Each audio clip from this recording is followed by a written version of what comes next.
Guys প্রথমে এই ভিডিওটা দেখেন। সৈয়দ আব্দুল মোহাম্মদ তাহের ভাই শুধুমাত্র এই চট্টগ্রামের নেতা না, তিনি সারা বাংলাদেশের নেতা, তিনি সারা বিশ্বের মুসলিম যুবকদের নেতা। रुको जरा सबर करो। কুল জাহাল হাক্কা ওয়া জাহাকাল বাতিল ইন্নাল বাতিলা কানু জাহাকা, কোরআন বলেছে। এটা হচ্ছে জামাতের নায়েবে আমির, সে হচ্ছে একটা আরবি পড়ছে, সেটাকে আমি শুদ্ধভাবে বলে দিই।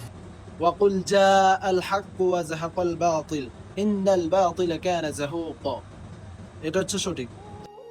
যারা আরবি পড়তে পারে না ভালো করে, যে দলের বড় বড় নেতা কর্মীরা ইসলামের কোনো কিছু জানে না, তারা নাকি ইসলাম কায়েম করবে, তারা নাকি ইসলামের দেশ গঠন করবে, তাদের প্রত্যেকটা কথায় উস্কানিমূলক কথা আছে, তাদের প্রত্যেকটা কথায় দোষ আছে। আর যদি ওই দোষটা ধরে দেয়, যে ধরে দিবে সে দোষী হয়ে যাবে। তাদেরকে মারার জন্য হুমকি দিচ্ছে।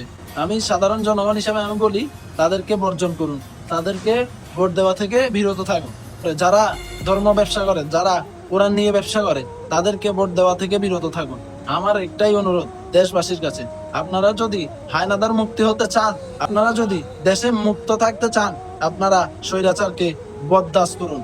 আপনারা বাংলাদেশের যত অঙ্গ সংগঠন আছে ধর্ম নিয়ে ব্যবসা করে, তাদেরকে আপনারা বর্জন করুন। এটাই আমার অনুরোধ পুরো দেশবাসীর কাছে। আপনারা দেখছেন ওরা মা বোনদেরকে নিয়ে টানাটানি করতেছে, ওরা মা বোনদেরকে বলতেছে তারা নাকি খারাপ ভাষা। আমরা এটা নিয়ে মুখে নিয়ে আসতে পারতেছি না, আমরা সাধারণ জনগণ। তারা কেমনে এটা বলতে পারলো? তারা বড় একটা আমির হয়ে, তারা বড় বড় পদে থেকে কেমনে এগুলো বলতে পারলো? তারা বললো গোটা বিশ্বের মুসলমানদের নেতা নাকি নায়েবে আমির, সে নাকি গোটা বিশ্বের মুসলমানের নেতা। আমরা বলতে চাই গোটা বিশ্বের মুসলমানদের নেতা আমাদের হযরত মুহাম্মদ সাল্লাল্লাহু আলাইহি ওয়াসাল্লাম। আপনাদেরকে একটা কথা বলি, দল চিনে রাখুন, দলকে চিনে ভোট দিন।